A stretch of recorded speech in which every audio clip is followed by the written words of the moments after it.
Hey, Stan, I said casually. Hypothetical question. How does our esteemed President Periwinkle feel about flamingos? Stan stopped, took a long drag from his cigarette. Another HOA violation, I was sure, and squinted at me. Pink ones? Plastic legs? Calls them Florida trash. Symbols of societal decay. Why? He eyed me suspiciously. You thinking of getting one to replace that little gnome fella she kicked out? I offered an enigmatic smile. Oh, something like that, Stan. Just exploring my artistic options within the established framework. Stan chuckled, a dry, rasping sound. Good luck with that, kid. You poke that bear, she bites. Oh, I'm counting on it, I murmured, heading back inside. I'm counting on it. Me, Gary, new homeowner in the aggressively pleasant, meticulously planned community of Harmony Creek Estates, a name that, in hindsight, drips with irony. Finally got a patch of grass to call my own after years in apartments, sun shining, birds chirping, the scent of freshly mown conformity in the air. And there he was, the cherry on top of my suburban sundae, Sherman. Sherman was my gnome. Not one of those creepy, leering ones. A classic pointy red hat, white beard, cheerful smile, holding a little fishing rod. Tasteful. Understated, even. I placed him near my participation ribbon-winning rosebush. He just looked happy there. My little nod to individuality in a world aggressively pursuing uniformity. My small rebellion against the endless tide of identical mailboxes and HOA-approved shades of taupe. There you go, Sherman, I muttered, stepping back to admire him. Welcome home. What could possibly be wrong with that? He radiated quiet contentment. He offended precisely no one. Or so I thought. Less than 48 hours later, nestled amongst the junk mail and bills, was the letter. You know the type. Stiff, cream-colored envelope. Official HOA letterhead gleaming ominously. Typed address. No friendly greeting. Inside the prose was equally chilling. Dear Resident Gary Truman, 112 Harmony Lane, it began, devoid of warmth. It has come to the attention of the Harmony Creek Estates Homeowners Association Board that an unapproved lawn ornament, ref, garden gnome, ceramic, approx, 12 inches, red hat, fishing rod accessory, has been placed in public view on your property. Unapproved. Offending item? Sherman wasn't an item, he was Sherman. The letter continued, citing chapter and verse of the HOA Bible. As per Bylaw Section 7, Landscaping and Aesthetic Standards, Article 4, Exterior Decorations and Adornments, Paragraph C, Prohibited Items, Subparagraph 2, such items representing mythical figures or engaging in recreational activities are strictly forbidden without prior written consent from the Architectural Review Committee, ARC. Mythical figures? Engaging in recreational activities? He was fishing. It's relaxing. Please remove the offending item within 72 hours of the date of this notice to avoid further action, including potential fines as outlined in Schedule F, Violation Penalties. Sincerely, Carol Periwinkle, President, Harmony Creek Estates HOA. I stared at the letter, then out the window at Sherman, who seemed to be smiling slightly less cheerfully now. 72 hours? Fines? For a gnome? This had to be a mistake. Some overzealous interpretation. My first instinct was denial, followed swiftly by annoyance. I dug out the monstrous 3-ring binder labeled Harmony Creek Estates Covenants, Conditions, and Restrictions that I'd received at closing, the tome that could likely stop a bullet. Blowing off a thin layer of dust, I hadn't exactly read it cover to cover, I flipped to the infamous Section 7, Article 4, Paragraph C, Subparagraph 2. And there it was, nestled between rules about acceptable bird bath materials and the maximum allowable wind chime decibel level. Prohibited adornments shall include but are not limited to, statuary or representations of mythical or fantasy creatures, including, but not limited to, gnomes, elves, trolls, fairies, goblins, or similar figures. Figures depicted engaging in leisure or recreational activities, for example, fishing, golfing, lounging. Items exceeding 36 inches in height without prior ARC approval, reflective, mirrored, or excessively illuminated objects. My blood ran cold. They actually specified gnomes and fishing. Sherman was double damned. This wasn't an overzealous interpretation. This was a targeted assassination of joy. But why? What deep-seated trauma could lead someone to outlaw a cheerful fishing gnome? I had to meet the author of this madness. I had to meet Carol Periwinkle. I found her the next morning, predictably, measuring the height of Mrs. Henderson's prize-winning petunias with a tape measure, a clipboard clutched in her other hand. She radiated an aura of tightly controlled dissatisfaction. Carol, excuse me? I ventured cautiously. Gary, from 112? We just moved in. I got your letter about my lawn ornament. Her eyes, the color of faded denim, narrowed slightly. Mr. Gary Truman. Yes, the letter was quite clear, I believe. Her voice was crisp, starched. Well, yes, but it seems a bit strict. It's just one little gnome. Adds a bit of personality, don't you think? Carol straightened up, fixing me with a look usually reserved for particularly stubborn weeds. Mr. Gary Truman, Harmony Creek Estates prides itself on its cohesive visual landscape. We maintain certain standards. Bylaw Section 7 is perfectly clear. Gnomes, she said the word like it tasted foul, are inherently tacky. They detract from the aesthetic harmony we strive to preserve. Remove it. You have. She consulted a non-existent watch on her wrist. Approximately 48 hours remaining. But the rule itself seems... The rule is the rule. She cut me off, her voice leaving no room for argument. Compliance is mandatory, not optional. Good day. She turned back to her petunia inspection, dismissing me as completely as one might dismiss a fly. I walked back to my house, seething. Aesthetic harmony, cohesive visual landscape. It was code for beige and boring, enforced by a woman who clearly had a personal vendetta against anything remotely fun. Sherman sat by his rose bush, a tiny ceramic martyr to Carol Periwinkle's reign of terror. Okay, Carol, I thought. The seed of rebellion taking root. You want rules? You want compliance? Fine, let's talk about compliance. That night, Sherman safely relocated to my living room mantel, a temporary sanctuary. I declared war. My weapon of choice, the Harmony Creek Estate's covenants, conditions, and restrictions binder itself.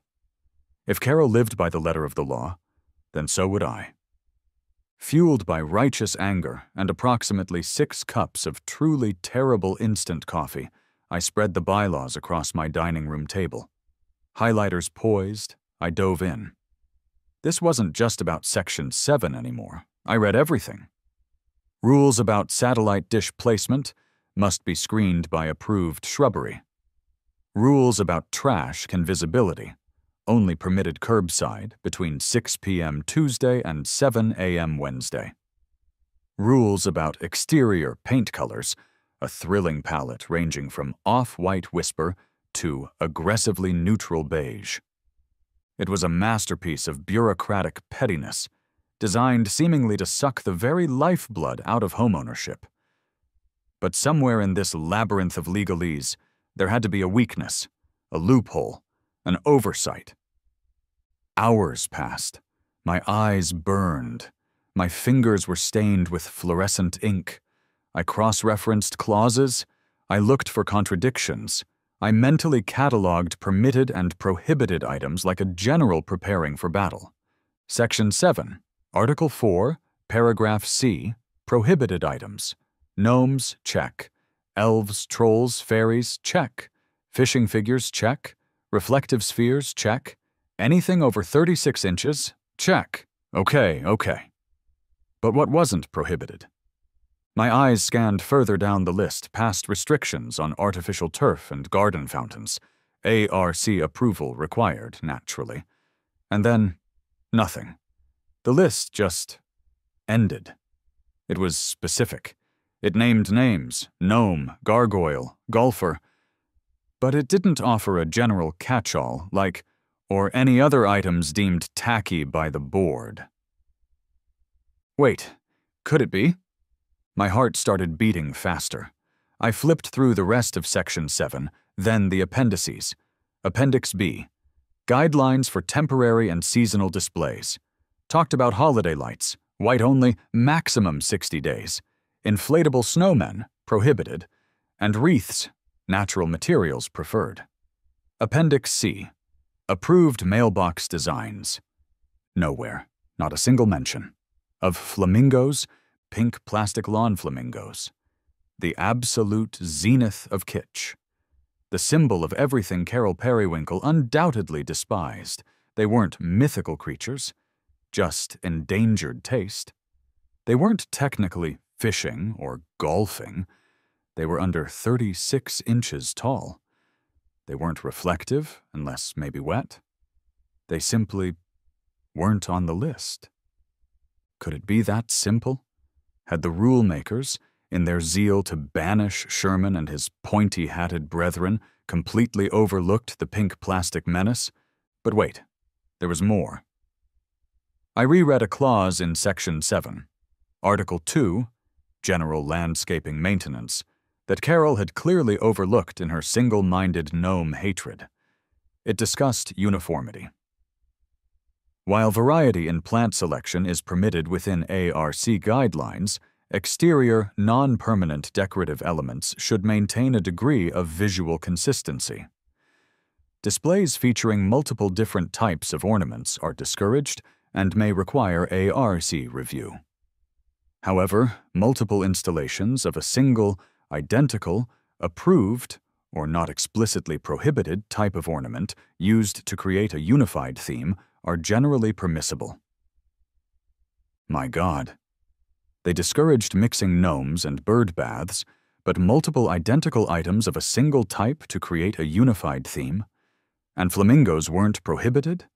The caffeine, the lack of sleep, the sheer injustice of Sherman's exile, it all coalesced into a moment of beautiful, terrible clarity. A plan formed, audacious, and borderline insane. If I couldn't have one tasteful gnome, I would have a unified theme. An overwhelming, unavoidable, gloriously tacky, perfectly within the letter of the bylaws theme. I needed flamingos, lots of flamingos. A quick online search confirmed my suspicions. You could buy pink plastic flamingos in bulk. Absurd bulk. I did some rough calculations. My front lawn wasn't huge, maybe 500 square feet. How many flamingos per square foot constituted a unified theme? 5? 10? No, go big or go home. How many would truly make a statement? 100? Too easy to dismiss. 200? Getting warmer. 300? It sounded definitive. It sounded ridiculous. It sounded perfect. My mouse hovered over the Confirm Order button on a website called bulknoveltyparadise.com. 300X. Classic pink lawn flamingo. Pair, legs included. The shipping cost more than Sherman had. My sense of impending glorious chaos? Absolutely priceless. I clicked. The next day, while taking out the recycling, carefully ensuring the lid was fully closed, lest Carol measure its angle of repose, I bumped into my neighbor Stan. Stan was an older guy, retired, perpetually cynical, and rumored to have fought and lost. A bitter war with the HOA over the color of his front door 10 years prior. "Hey, Stan," I said casually. "Hypothetical question. How does our esteemed President Periwinkle feel about flamingos?" Stan stopped, took a long drag from his cigarette. Another HOA violation, I was sure, and squinted at me. "Pink ones? Plastic legs? Calls 'em Florida trash. Symbols of societal decay. Why? He eyed me suspiciously. You thinking of getting one to replace that little gnome fella she kicked out? I offered an enigmatic smile. Oh, something like that, Stan. Just exploring my artistic options within the established framework. Stan chuckled, a dry, rasping sound. Good luck with that, kid. You poke that bear, she bites. Oh, I'm counting on it, I murmured, heading back inside. I'm counting on it. 3 days later, the apocalypse arrived. In cardboard. I was working from home when the first truck rumbled down Harmony Lane. It wasn't UPS or FedEx. It was a large, unmarked freight truck that looked profoundly out of place amongst the identical hybrid SUVs. It wheezed to a stop directly in front of my house. The driver hopped out, looking confused, consulted a clipboard, then stared at my house, then back at the clipboard. He trudged up to my door. Gary Truman, 112 Harmony Lane? Yep, that's me, I said cheerfully, opening the door. He gestured vaguely towards the truck with his thumb. You expecting this? Depends, I said. What is this? Says here, 1 pallet. Contents, 150 pairs. Lawn flamingos? His voice rose in disbelief at the end. Ah, yes, excellent, I beamed. Phase 1 has arrived. The driver blinked. Phase 1, there's more? Oh yes, I assured him. Phase 2 should be along shortly. Just then, another, slightly smaller truck from a different courier company pulled up behind the first one. Its driver looked equally bewildered. The first driver sighed heavily. Right. Where do you want this pallet, buddy? What followed was pure, logistical chaos. 2 drivers, 1 pallet jack, and me trying to direct the unloading of box after seemingly endless box onto my driveway. Neighbors started peeking through blinds. Mrs. Henderson paused her mid-morning stroll, jaw slack. Stan wandered over from his yard, hands in his pockets, whistling slowly through his teeth. Thought you were exploring options, Gary, Stan observed dryly, nodding towards the growing mountain of cardboard. Looks more like you're preparing for an invasion. Potato, Stan, I replied, wrestling with a particularly large box labeled Pink Plastic, handle with extreme indifference. By lunchtime, my driveway resembled a distribution center for a very niche, very pink market. Boxes were stacked high. Bundles of thin metal legs lay scattered like oversized knitting needles. The delivery drivers, after getting my signature and possibly questioning my sanity, beat a hasty retreat. Carol Periwinkle drove by, slowly. Her windows were tinted, but I could feel the heat of her glare. She didn't stop. Not yet. That afternoon, Operation Pink Dawn commenced. Under the brazen afternoon sun, why wait for darkness? Let them see the glory unfold. I began the assembly line. Open box, pull out 2 pink halves, snap together, insert spindly metal legs, repeat. Stan, apparently having nothing better to do, pulled up a lawn chair, cracked open a beer, another violation, and offered color commentary. That one's got a wonky leg, Gary. Number 17's beak looks chipped. You realize you're gonna have to mow around these things, right? Once I had a small flock assembled, the planting began. I didn't just stick them in randomly. Oh no, this was art. This was a statement. I started near the sidewalk, planting them in neat, tight rows, facing the street like a plastic honor guard. Then more rows behind them, a phalanx of pink. Every square inch of grass began to disappear under a sea of impassive plastic birds. Stan eventually got bored of watching and, muttering something about, might as well join the madness, actually started helping me assemble them. We worked for hours. My back screamed. My fingers were raw from snapping plastic, but every time I planted another flamingo, imagining Carol's face when she saw the final result, A surge of pure, spite-fueled energy propelled me onward. By dusk, the front lawn was gone, obliterated, replaced by a dense, undulating ocean of pink plastic. 300 identical flamingos stood shoulder to shoulder, beak to tail, their blank eyes staring out at the horrified Harmony Creek estates. It was terrible. It was magnificent. The next morning I sat on my porch, sipping coffee, waiting. The calm before the storm. It didn't take long. Carol emerged from her house for her morning patrol, clipboard in hand. She rounded the corner. She stopped dead. Her mouth opened, then closed, then opened again. No sound came out initially. Her face cycled through confusion, disbelief, rage, and finally, a shade of purple that clashed violently with the lawn.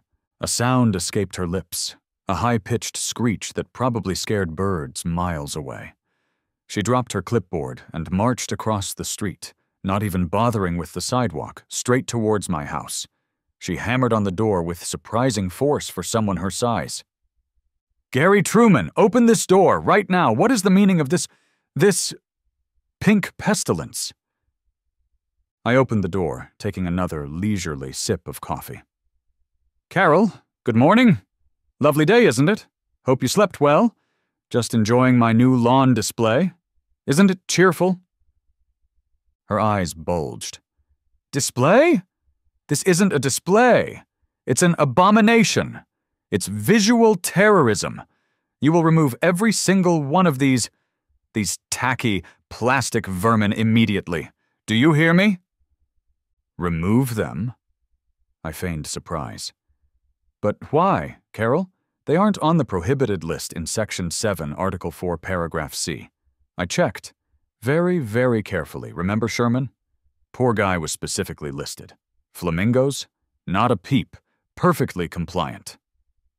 "Compliant?" she shrieked, spit flying. "I don't care what the bylaws say. This violates the spirit, the aesthetic, the very soul of Harmony Creek Estates.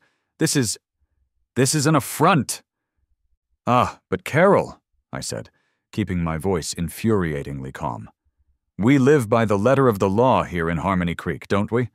The bylaws are king. You made that abundantly clear regarding my gnome.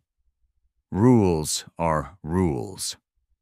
These flamingos," I gestured grandly at the pink multitude, "are 100% by-the-book compliant. A unified theme, as encouraged by Section 7, Article 2. They're here to stay." She shoved a crumpled piece of paper into my hand, an emergency cease and desist notice she'd clearly printed in a fury.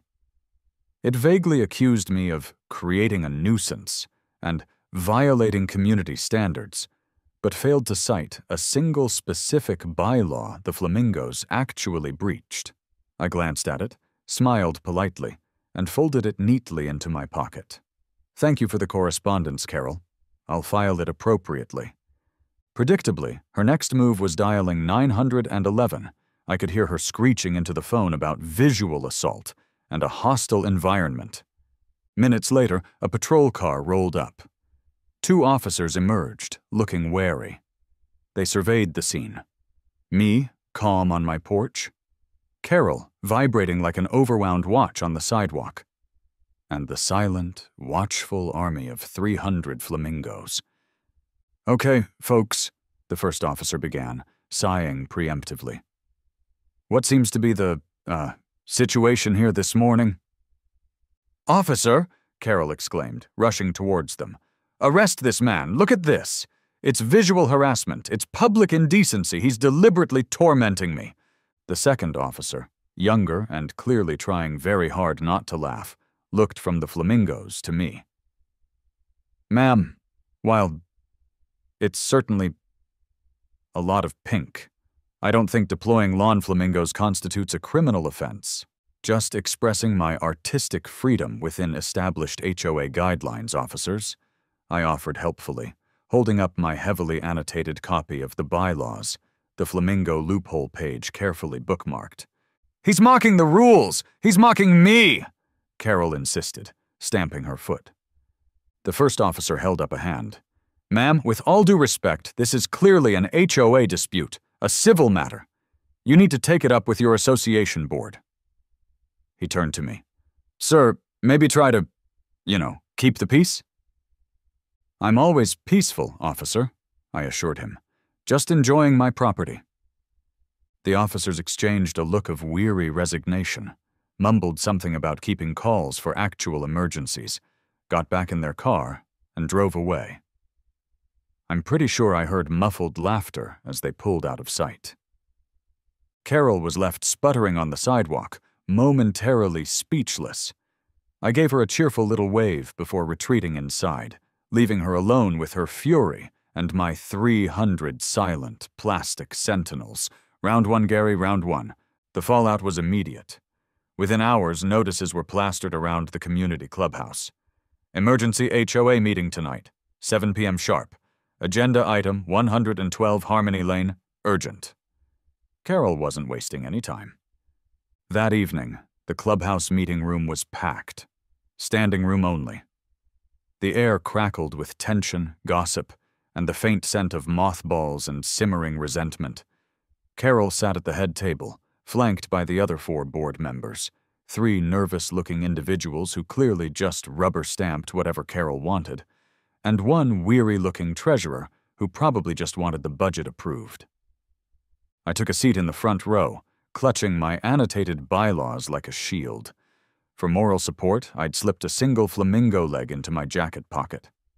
Stan slid into the seat next to me, giving me a conspiratorial wink. "Showtime, kid." Carol banged her gavel unnecessarily hard.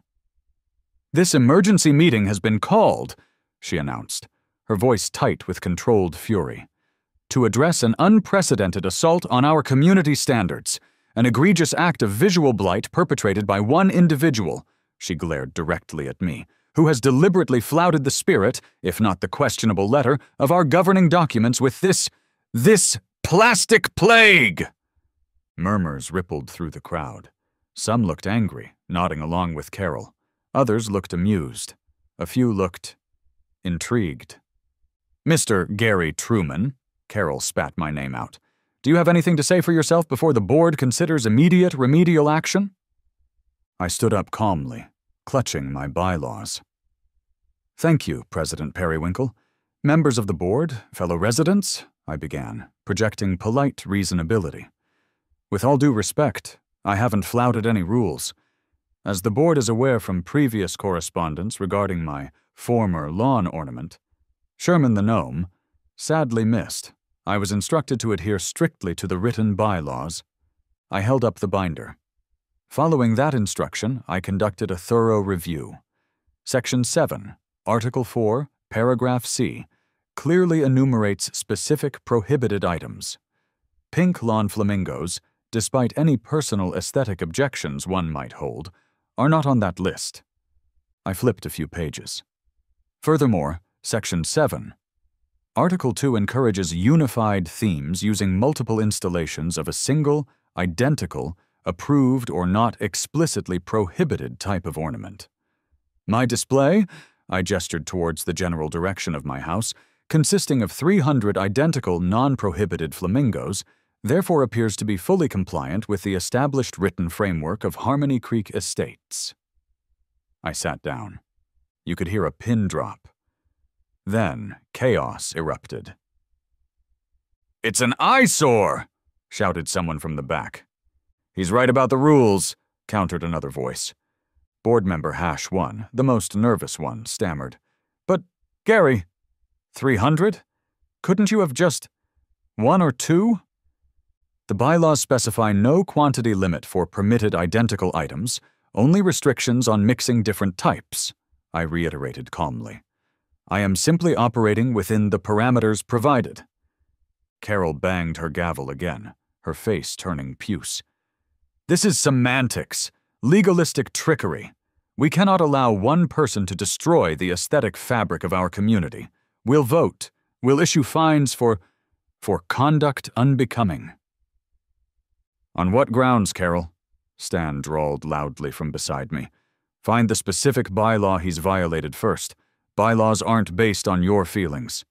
"We'll amend the bylaws," Carol shrieked. "We'll add flamingos right now."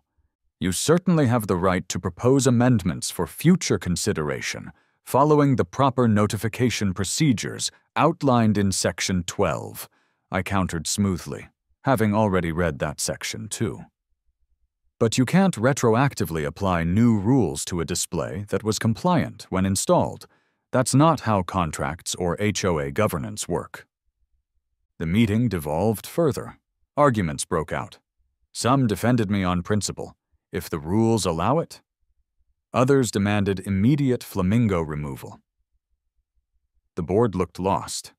Carol looked like she was about to spontaneously combust.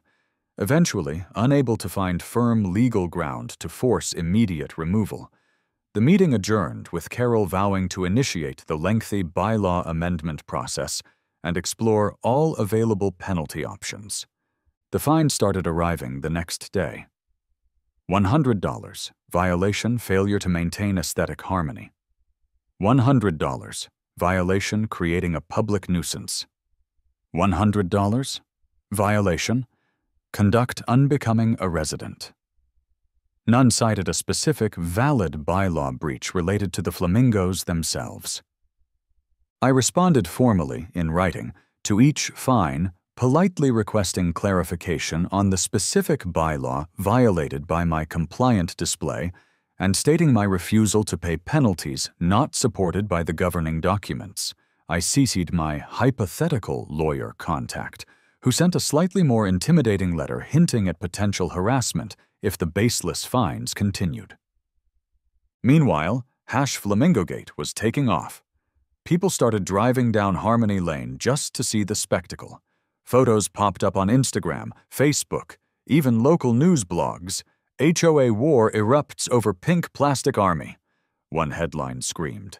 A Channel 5 news van actually parked down the street one afternoon, filming a segment on quirky neighborhood disputes. Stan was interviewed and gave a wonderfully deadpan commentary about the importance of reading the fine print. I politely declined an interview, letting the flamingos speak for themselves. The HOA, facing legal pushback and unexpected public and somewhat mocking attention, seemed to pause its direct assault. The fines stopped arriving. Carol just radiated silent fury whenever she saw me. Part 5. Flamingo Fortress. Forever? The immediate battle was over, but the war? Likely just entering a new phase. Carol and the board were undoubtedly plotting their next move, likely focusing on amending the bylaws to explicitly outlaw flamingos, possibly limiting ornament quantities, or maybe even requiring ARC approval for every single item placed outside one's front door. But for now, the flamingos stayed. All 300 of them, and I had to live with them. It was an adjustment. Mowing the lawn became an exercise in extreme patience, carefully maneuvering the mower around hundreds of spindly metal legs. Weeding was impossible. I found myself occasionally straightening a tilted flamingo or wiping bird droppings off a plastic head with a damp cloth. It was absurd. One Saturday, feeling particularly whimsical, I bought a bag of tiny googly eyes and stuck them on about 20 flamingos near the front walkway. Stan saw me doing it. "You're getting attached, aren't you?" he smirked. "They're my army, Stan," I replied, carefully aligning an eye on Flamingo #47. "Gotta take care of the troops." For Halloween, they all got tiny ghost sheets draped over them. For Christmas, miniature Santa hats and tangled strings of solar-powered fairy lights. White, of course. Gotta follow some rules. They became less a weapon, more my thing. My bizarre, pink, plastic statement to the world, or at least to Harmony Creek Estates. The neighborhood dynamic shifted. Carol continued to glare, her lips permanently pursed in disapproval. A few other residents remained frosty, but many others softened. Some would wave cheerily as they drove past. One neighbor anonymously left a small bag of plastic worms on my porch. For the troops, the note read. Kids loved them. Delivery drivers knew my house instantly. Stan remained my steadfast, cynical ally. Heard Carol's pushing a maximum ornament density clause for the spring meeting, he informed me one afternoon over the fence. Something like 1 ornament per 50 square feet of lawn space. I sighed, looking out over my plastic sea. Let her try, Stan. Let her try. I'm already researching decorative garden slugs. They don't mention slugs anywhere in the bylaws. Stan just chuckled and shook his head. So that's the story.